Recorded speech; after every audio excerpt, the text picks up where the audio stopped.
Bom, vamos conversar agora aqui na Band News FM com o Jairo Bauer, médico psiquiatra, especialista em sexualidade, colunista aqui da Band News FM. Estamos fazendo essa conversa nesse dia 6/9. É uma data importante, porque é antes de um feriado, muita gente vai folgar e vai poder aproveitar, mas também, essa data é considerada o dia do sexo. É uma data essencialmente comercial, estava lendo sobre esse dia. Uma marca de preservativos há alguns anos iniciou essa campanha, não é oficialmente o dia do sexo, mas é sempre bom ter uma oportunidade, um gancho, como a gente diz no jornalismo, para conversar sobre esse assunto. E aí eu queria começar te perguntando, Jairo, do assunto sexo, muitas vezes a gente, quando fala sobre sexo, a gente está falando sobre performance, né? Uma ideia que existe sobre as relações sexuais, da frequência dessas relações, do jeito de se fazer, e tudo isso é muito questionável, até porque tem gente, por exemplo, que não tem interesse sexual, né? Dá para falar numa vida sexual? Que parâmetro é esse quando a gente fala de vida sexual? Uma pessoa que tem vida sexual ativa, do que a gente está falando? Pois é, a pergunta é bem boa, né?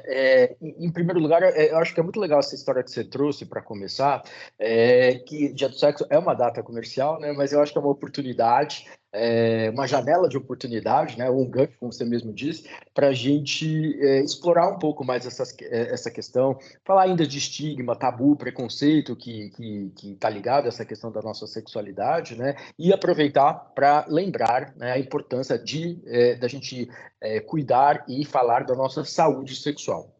Então, acho que esse é um ponto muito importante.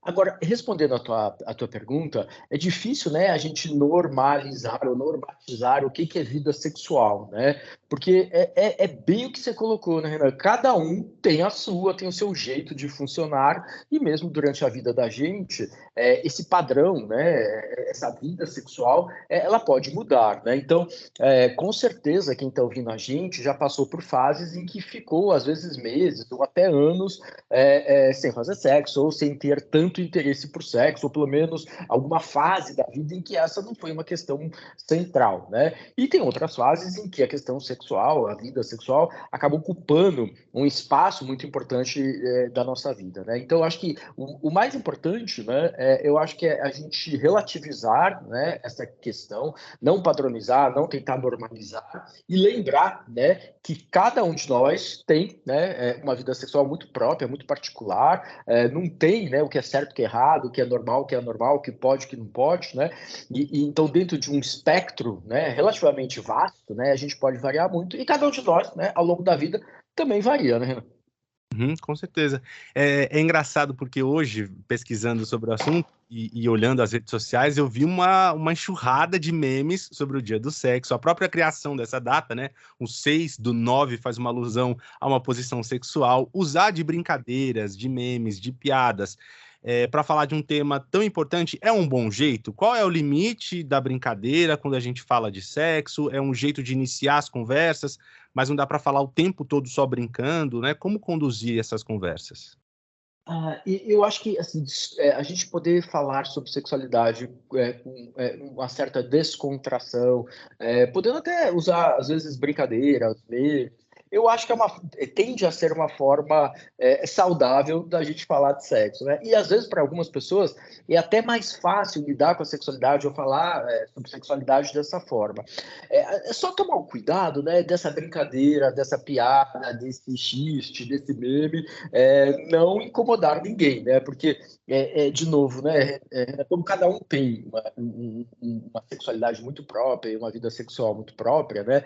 O que é normal para mim, o que não me incomoda, pode incomodar o outro, né? Pode atrapalhar, pode despertar nele alguma emoção, ou alguma vivência negativa, tal. Então, assim, só tomando esse cuidado, né? Que eu acho que um pouco de bom senso, um pouco de razão, né?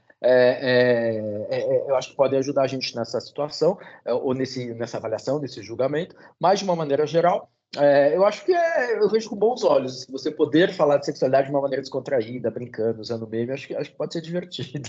E o 6/9 eu nunca tinha pensado, mas realmente faz Não é? Eu sentido. também, nossa, faz muito sentido.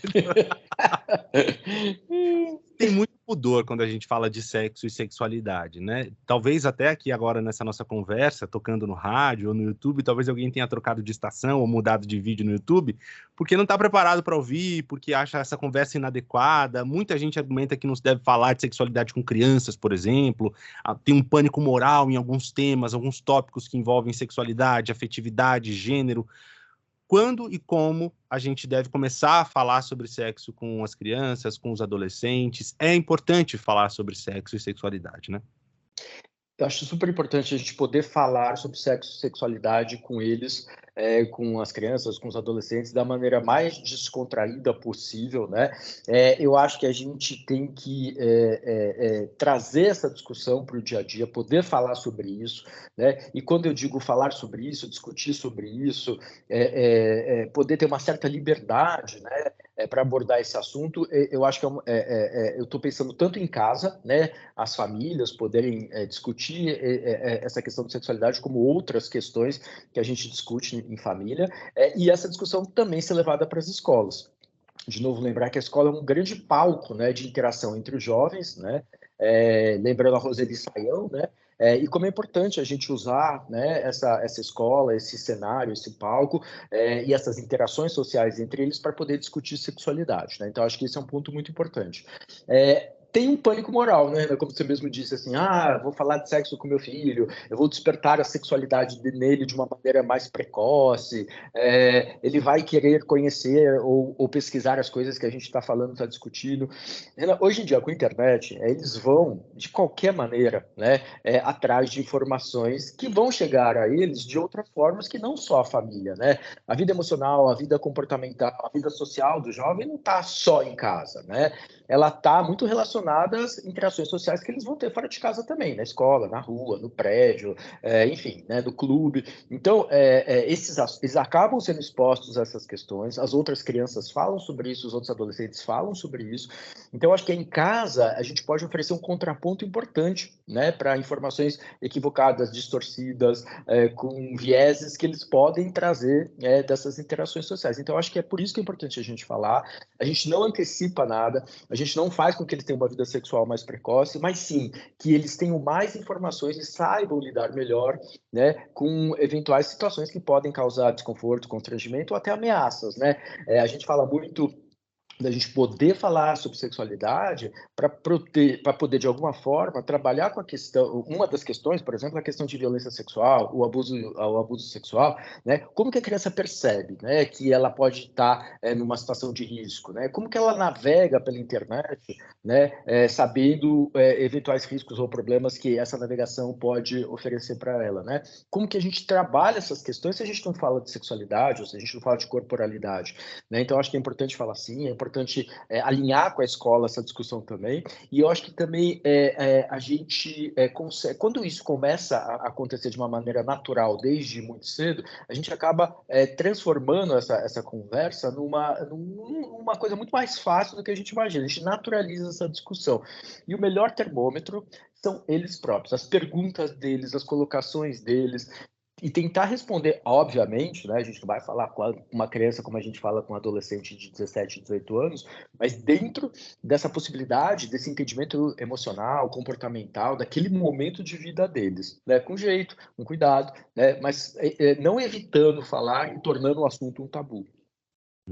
Acho que um dos sinais, assim, uma das coisas que dificultam um pouco a nossa comunicação, a nossa conversa sobre sexo e sexualidade, é quando sai um pouco do campo do sexo heterossexual, com o viés reprodutivo, e a gente fala do sexo como forma de prazer, né? E não só quando a gente fala de outras identidades sexuais, quando a gente fala de população LGBT, mas mesmo no sexo na terceira idade, por exemplo, né? Mas talvez um tema que ajude a gente a quebrar esse tabu é falar sobre saúde, né? Ter uma vida sexual pode nos ajudar a ter uma vida mais saudável, pode ser um indicativo de estar bem fisicamente e também na mente, né? Primeiro, só ratificando isso que você disse, assim, né? Eu acho que é muito importante a gente falar sobre sexualidade e tentando, né, discutir sexualidade não só nessa questão da esfera reprodutiva, né? Quando a gente fala em educação sexual nas escolas, muitas escolas, as poucas escolas que ainda têm educação sexual, educação em sexualidade, elas tendem a restringir essa discussão para aspectos biológicos, riscos, doenças, gravidez, enfim, né? A gente fala muito de saúde reprodutiva, né? Mas a gente não fala de saúde sexual de uma maneira mais ampla. E isso é muito legal, né, Renan? Porque aí a gente amplia essa discussão, né? A gente traz o componente emocional, o componente das vivências pessoais, o componente das possibilidades, da fluidez, enfim, a gente traz tudo isso para essa discussão, né? E quando a gente atrela isso, a sexualidade, como um componente de bem-estar, qualidade de vida e saúde, eu acho que a gente ganha muito, né? Cada vez mais as pessoas têm uma vida sexual mais longa, né? Elas começam ali na adolescência, no final da adolescência, e elas mantêm essa vida sexual, muitas vezes, de uma forma ativa e saudável, até 70, 80 anos de idade. Então, é importante a gente falar sobre isso, é importante a gente desmistificar essas questões, né? E, certo, sem dúvida nenhuma, saúde sexual está atrelada à saúde global, integral, né? De uma maneira muito importante. Quem está bem do ponto de vista físico e emocional, claramente, né? Sabe, tem uma boa saúde mental, também tem experiências e vivências em sexualidade muito melhores, né? E vice-versa. Maravilha, é sempre muito bom conversar com o Jairo Bauer, médico psiquiatra, especialista em sexualidade, colunista aqui da Band News FM. Obrigado pela troca com os ouvintes aqui da rádio. Até uma próxima oportunidade, viu? Olha, obrigado a você e para todos os nossos ouvintes, né, que aproveitem o dia do sexo. Que pode ser todo dia, né? Não precisa ser que pode ser todo dia e não precisa ser aproveitar com alguém, pode ser aproveitar de outras formas. Pode ver um bom filme, né? Um romance, pode, né, se divertir de outras formas. O importante é que as pessoas se relacionem bem com a sua sexualidade, com as suas emoções, no momento que elas estão.